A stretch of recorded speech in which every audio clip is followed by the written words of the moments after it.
La troisième saison de Qui veut être mon associé est lancée à partir de ce mercredi 4 janvier 2023 sur M6. Mais où Éric Larchevêque, Anthony Bourbon et leurs compères tournent-ils l'émission?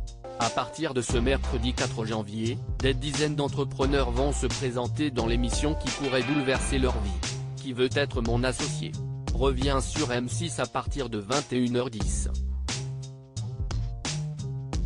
Cette année, le programme connaît plusieurs changements, à commencer par la présence d'Isabelle Chevalier qui rejoint les bancs des investisseurs, elle qui est déjà présente dans la version canadienne du format.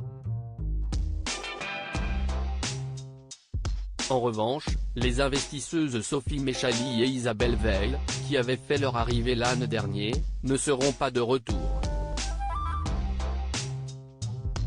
Cela sera aussi le cas de Xavier Domergue, l'animateur de l'émission. On donne tellement de place aux investisseurs et à leurs échanges qu'on a fait ce choix de se passer d'un présentateur, justifiait Guillaume Charles, le directeur des programmes de M6, lors de la conférence de presse. Qui veut être mon associé? Un lieu de tournage similaire à celui d'Affaires conclues. L'émission sait aussi s'inscrire dans la continuité. Pour la deuxième saison consécutive, Anthony Bourbon et Jean-Pierre Nadir mettront la main au portefeuille pour venir en aide aux entrepreneurs.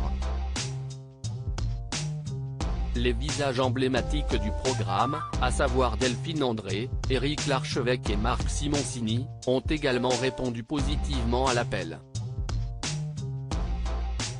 Par ailleurs, le lieu de tournage est le même que l'année dernière. Il s'agit de l'Orfèvrerie, une ancienne usine qui a accueilli la manufacture Christophe Le pendant plus de 130 ans, située sur la commune de Saint-Denis. De nombreuses émissions télé sont mises en boîte dans ce lieu, à l'instar d'Affaires conclues.